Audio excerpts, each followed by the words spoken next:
of Nishikant Jha was the state of Bihar. It is a landmark judgment. So in this case, it basically addressed the admissibility and interpretation of confession containing both inculpatory and exculpatory evidences, and it further emphasized the necessity of corroboration of circumstantial evidence and clarifying the extent to which court can dissent or rely upon inculpatory and exculpatory evidence. So coming to the facts of the case, in this case the appellant Nishikant, a school student from Jhaja, was charged with murder of his classmate and was booked under section 302 and 201 of the Indian Penal Code on 12 October 1961. He was accused of killing his school friend while traveling in the Baroli-Shiaga passenger train. The victim's body was discovered in the lavatory of the first class compartment in Madhupur station with a slit on the neck of the victim.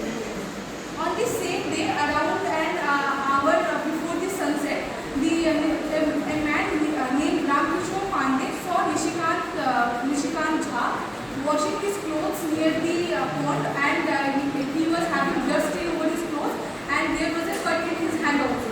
While asking, when Mr. Pandey asked Nishikant Jha about the cut and the stains, he didn't give a clear answer for that. However, after a few hours, the case that someone is murdered in the train spread over the village, and everyone suspected Nishikant Jha. Then Nishikant Jha was brought before the panchayat, Mukhya was the headman, and there he gave the statement that he was there in the train, and there was a stranger who was already sitting on the train, and a person named Lal Mohan Sharma entered at Simultana station. At Jashira station, when eventually a fight started between Lal Mohan Sharma and the suspect and the unknown person who was there in the station, when Nishikant said that when he tried to save the victim, Lal Mohan Sharma attacked him with the knife. That's why there was a cut in his hand. And however,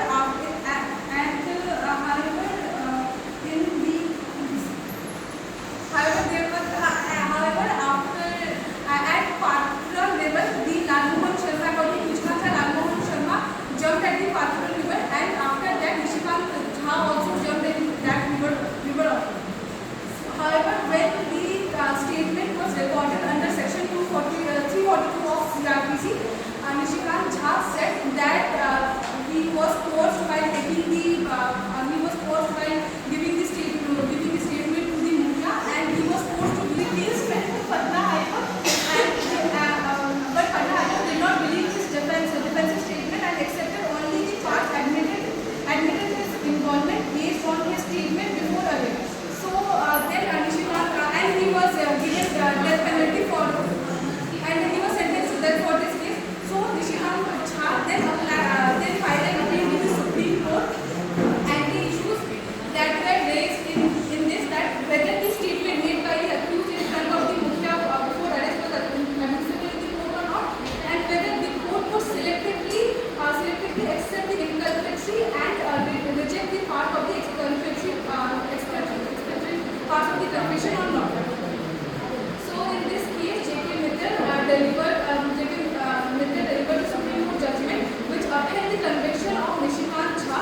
The court rejected the exculpatory part of the confession and only accepted the inculpatory part, and the key findings for this included that Jha was seen washing blood stain near the pond.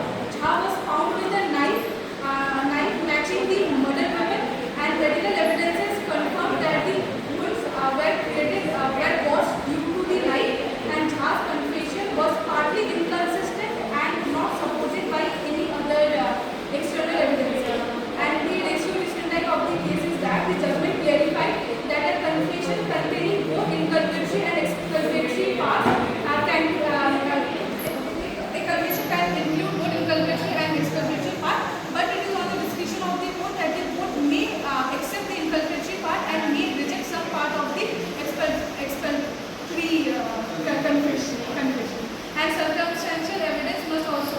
collaborate